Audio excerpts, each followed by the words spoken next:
You, Ron, and thank you for that introduction. That's spot on to what we're going to talk about today. So, again, thank you everyone for your time. Thank you for joining. I know everyone's busy in this field, and you're taking the time to listen today, and we appreciate that. So, AI security for the future with Trellix Wise. Trellix Wise is our Gen AI solution here that we have homegrown at Trellix that we leverage within our security products.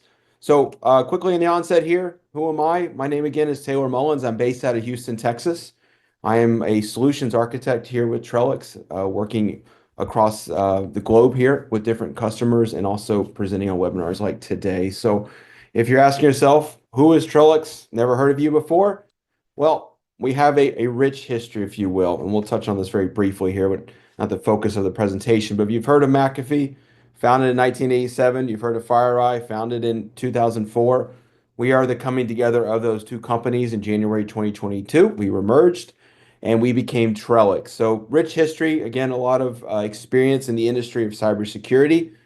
And we've grown on our product line, our integrations. We call out here May of 2023, expand integrations with AWS. We also, last year in 2024, expand our integrations with Google. We now protect DLP utilizing Google Chrome. So, definitely looking in those areas, as Ron alluded to there with the hyperscalers and the large organizations, we look to grow those integrations so that the customers, you on this webinar today, can utilize all the tools out there and put it within your security stack internally. And we'll touch on that here shortly here, where else we fit in that play with third parties, if you will. Across the bottom there, artificial intelligence, machine learning is not new to us. We've been doing it for some time now. Obviously, the tech has grown in the past 2 to 3 years, and we're going to touch on where we see Gen AI fitting into our solutions. But really, since 2014, we've been seeing that leveraging that across our security portfolio is critical to, again, getting it across for organizations to protect themselves against advanced threats. So, a little about where we sit in the security space here. So across the top here, single security operations console. So we're looking to enable our customers with threat hunting, managing cases, policy configurations, really across their organization, across their security controls. You'll see the engines there that we believe are very critical. So detection, correlation of all those threats. So not just giving you alerts, but also correlating them. As I mentioned, giving a guided, walking the analyst through what to do, automating that. So if it's 2 in the morning and you have an alert come in, how can we take you through an automated control there to respond to that threat using Gen AI as well, and then using forensics. So FireEye's history is very rich in forensics, very close relationship with Mandiant. We still have that relationship today, where the forensics really came into IR investigations. So we still have that tech. We still utilize it heavy in our portfolio. And you'll see their OpenAI framework, very critical. We believe that integrating with the security space as a whole, even if it's a competitor of ours, is is huge because again, every security organization is not going to use only Trellix products. We believe very heavily in our solutions, but we don't play in every space. We don't make firewalls, for example. So integration is very key. Where we do play is across endpoint, network, data loss prevention, so data controls, database security, collaboration. That also includes email. So protecting Zoom, for example, what we're on today, or Teams. Also providing another layer of protection with email. Cloud, very critical today because many organizations are running, whether it be SaaS or hybrid or on-prem environments, but cloud usually falls into some part of their portfolio or their strategy. And then third party, we have about 600 plus integrations today with our Helix solution, which again allows organizations to pull in all their security tools into one framework, one console, so they can manage those across their environment. So you'll see Trellix Wise there at the bottom. Trellix Wise, again, is the name of our Gen AI solution. Truthfully, that's our marketing name for it. But that is, when you hear Trellix Wise, that is referring to generative AI and where we're using it today. Across the left side there, you'll see cloud, on-prem, hybrid, air-gapped. Still a huge amount of customers out there today that have air-gapped environments, whether it be OT, ICS, ATM machines, point of sale, all areas at which we provide coverage today, even an EDR solution that can be air-gapped. So just a real brief overview of where we sit when it comes to solutions, where we sit in the security space. We're going to hit right on to get into AI and what we're doing today, as Ron alluded to. So always like this quote. I want AI to do my laundry and dishes so that I can do my art and writing, not for AI to do my art and writing so that I can do my laundry and dishes. AI is going to be something for everyone. Obviously, there's things that AI can do today in the security space, whether it be alerts or analyzing different things so that the teams can go on to other areas at which their job tasks maybe are forgotten today because they're so busy with other challenges to where AI can come in and help them. And so that's really where we see it today is how can we take AI and really tailor it and put it into a place at which will help organizations so that they can focus on other areas of their org that maybe are missed today, being overwhelmed. Again, we hear alert fatigue, we hear security teams where they're losing individuals due to burnout. Can AI help there today? And that's what we'll touch on. So a little bit around the risk. And so I liked Dan's comment there from Google that he made the mention of, one of the greatest inventions was the engine. So one of the greatest inventions, again, like combustion engines or our cars or our appliances. But it's also become one of our greatest pollutants. Obviously we see, things that come from our car emissions and so forth. And why I call that, and again, I love how Dan used that, was that every technology has its risk and it has its maybe detriments that we don't foresee coming. And that's true with AI. And so this chart here that I'm showing is from the Harvard Business Review, and this was published, I believe it was May of 2024. And one of the notes in here, it said that 70% of organizations today are looking to implement some AI strategy within their org. But there's risk, just with anything. We talked about the engine there. Dan called out there's risk with any technology, any new technology. And so some of the four uh, buckets here of risk that they call out is misuse. So not understanding AI today, not knowing what to do with it, can lead to misuse or misapplication. They can maybe try to utilize it in a certain part of their org, in which it's misapplied. It doesn't work as they originally planned. There's a lot of unknown with AI today. A lot of companies are struggling where to use it. Misrepresentation, misadventure, same idea there. Data loss prevention. Can my data be uploaded to an AI engine that I think is proprietary only to my org, and in reality, it's going out to say OpenAI and out to the greater world as a whole, and I'm losing my data. Same thing with my individuals and my end users. How do I allow them to use AI, but also put controls around it? Something that we're focusing on at Trellix here. Not only using Gen AI in our solutions, but how do we help prevent organizations from losing their data when using Gen AI? And this isn't lost on the consulting world or the tech world. Even Gardner, this was from February of 17th of this year, excuse me, this is last month. Gardner predicts 40% of AI data breaches will arise from cross-border Gen AI misuse by 2027. And again, they call out there the limitations and benefits where AI comes in, but also can lead to, again, data loss, breaches and things. So I don't think that's anything that's really surprising probably to the audience on here today is that any new technology, again, data loss is something that comes into play there when companies, organizations, end users, whoever doesn't know what to do with the data. So just some call outs there. I'm going to touch on, where we see some of these risks today and how we're trying to prevent them with our AI solution. But the world as a whole is not sure what to do. We see the EU today trying to put limitations in on AI use with their councils there. So it's in the news, it's being looked at, it's being a focus. So what can we do, Trellix, and also organizations today to protect ourselves? So when it comes to our use of Gen AI, when it comes to Trellix's use, we don't look for it from a chatbot experience. So I'll just call out here, this is from CrowdStrike. We're not calling their baby ugly by any means.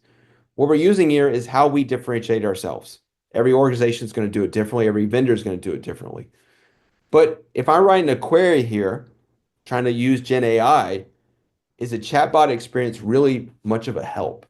Here's a question I have. Here's something you can take and now go search for it. And what's the results of that? Well, you might find more logs, more things in my organization, but does that help me? If it's an encrypted command line, does that help me? Or do I need to understand what it says?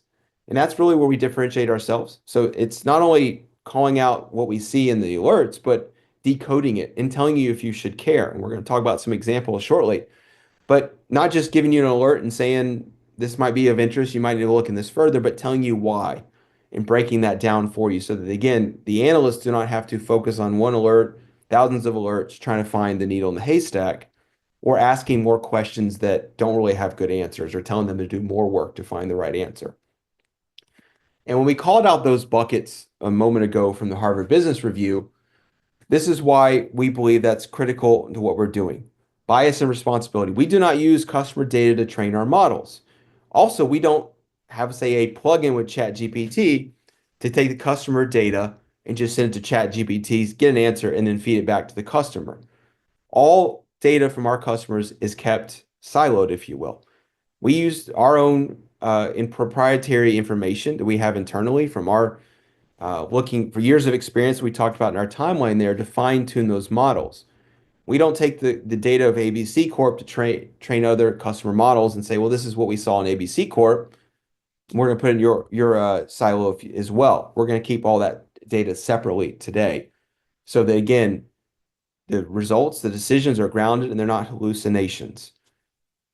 Data loss is a huge risk today with AI. This is where we're looking to have a good responsibility. And so our users, again, are not our guinea pigs to train our models for other customers. And that's what we feel makes us great at it. So what is some critical areas at which you can use AI and where we feel we differentiate ourselves? Well, it takes great detection. So we have petabytes of threat intel from the years that are pseudo-anonymized. So we have that threat intelligence without calling out the customer name. And we have from that, we create those signatures in advanced analytics. We can take that and enrich it so that we can give you investigations, excuse me, and give you lightning fast search results, which provides visibility. So across that platform with the integration so that you can bring all that information into one platform and use Gen AI on top of it. And why that's important is, again, the alerts that we're facing today. So if I'm a SOC manager and I have analysts that are looking at a, say, status board like this, I'm saying there's 76 high critical alerts or high alerts and 206 low alerts. If I'm focusing maybe a small team or an overworked team, what would I ask them to start on? Well, of course, I'm going to say go look at the highs because they're probably more critical. The lows are nice to have. Maybe we get time. If you get some extra time, please look at them. But what if the lows are someone's had their credentials stolen or there's some activity, AD fine or R clone being used? Not sure if it's good or it's bad, but it's a low right now. It's critical maybe to see if that's not initial access behavior. It's something in my organization that could be leading to a high alert down the road. It needs to be looked at. It needs to be investigated. Analysts don't have the bandwidth to do that today. So what we're looking to do is, again, taking those, say, million, billion alerts, however many you have, putting analytics, rules, and intel, calling out anomalies, and then putting Trellix Wise on that to say these 10 alerts are what need to be looked at. And here's why they need to be looked at. We're calling out maybe a certain behavior, certain things, certain tools that we believe these are the top alerts that need to be investigated immediately.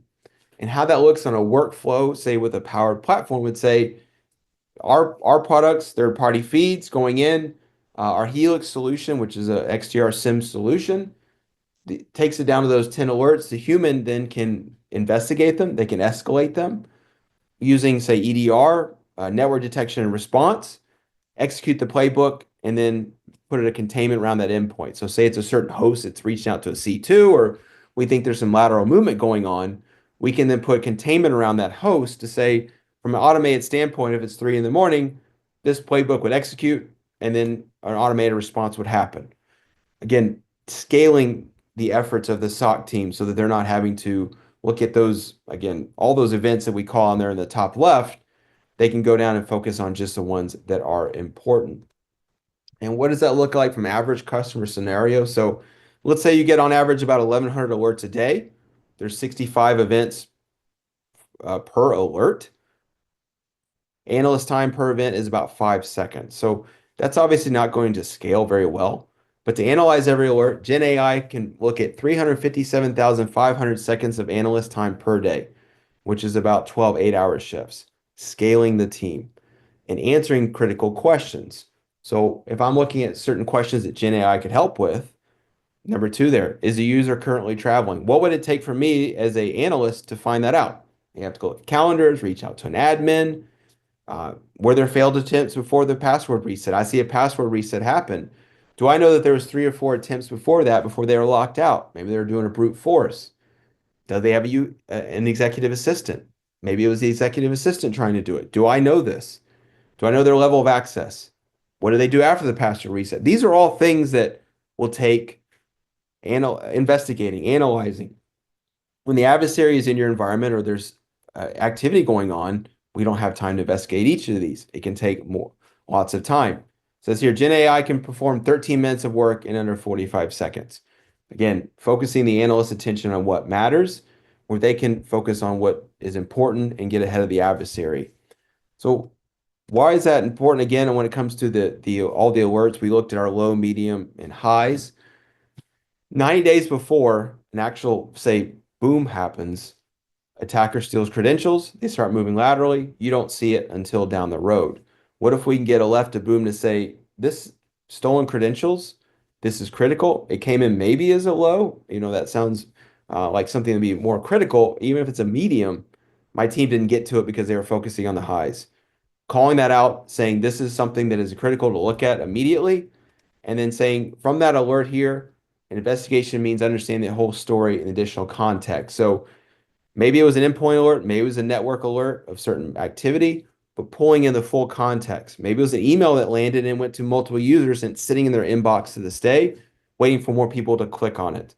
Those are all things why we called out on the onset there of a platform, bring in all our solutions, even the third party that's not Trellix, if that's our competitor. We still work to integrate with them because again, it's security is a shared responsibility. We get that. So we believe integrations are critical. So what does this look like from a UI standpoint and an investigation?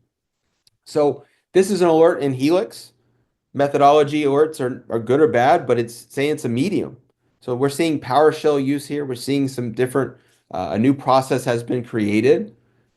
Not a ton of information, but we're seeing some areas at which maybe this was bad. We're seeing certain MITRE techniques called out. But let's look at where the auto investigation comes into play. So we see David Squiller. He's a director of sales, and his role doesn't typically involve running PowerShell scripts. What if it's an admin that's running AD Find or rclone, as I called out? Are those tools at which an admin would be running? Probably not. It's important to call that out. It's a PowerShell command line that downloads, execute a script from GitHub repository. Would a director of sales be doing something like that? Most likely not. The file's name there, it's looks like a JPEG.exe, so it's an image running a PowerShell with bypass execution policy from GitHub again. And given these factors, especially the successful execution of a suspicious PowerShell command and target being a director, I believe this alert should be escalated to a critical severity. So if this came in as, say, a low medium, we then are called out immediately, say, this should be a critical, this is something you should look at absolutely immediately by that team. Their SOC manager could assign it to maybe an L2, L3. This is something that needs to be looked at absolutely as soon as possible because, again, the activity is anomalous what they're usually doing. Usually they call back to that and say, well, there's also alerts that maybe are not critical. How can I have those down to a low? And this would be deprioritizing the noisy alert. So we're looking at everything. We're not just looking at the highs, the scream, everything's a high. You need to look at everything. What about the things that could be de-escalated? So we're seeing a call out here, certain rule base 64 characters. So it's a certain command that we're going to analyze.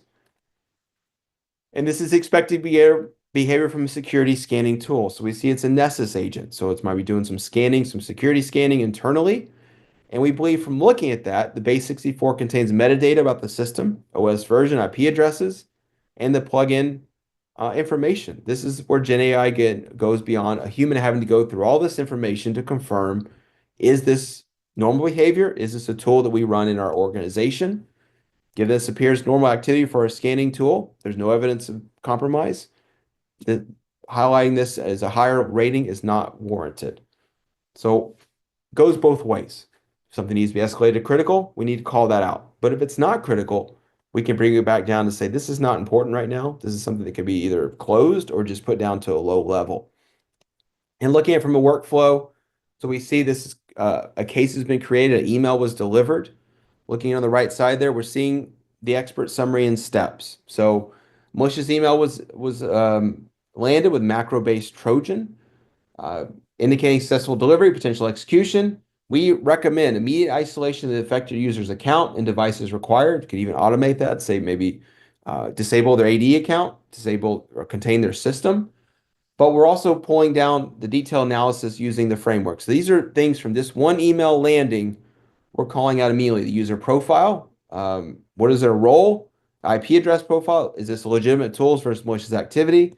And the data narrative. So if an analyst has to go to their manager, say this has critical, we have to act on it. They say why?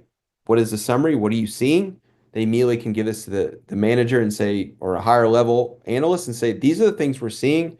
This is why I'm calling it out within a short amount of time, and it's not being a situation where they can do the analyzing, put together a report, and hand over while the adversary is already moving throughout the environment. So again, this is where we see Gen AI, excuse me, coming into play, where it can help organizations leverage maybe a shorthanded staff or undertrained, where they're still learning, junior analyst, and walk them through the steps and walk them through the events that they're seeing in their organization. So again, want to thank you so much for your time. Thank you for your attention. If we have any questions, happy to answer them, but hope everyone has a great rest of their week.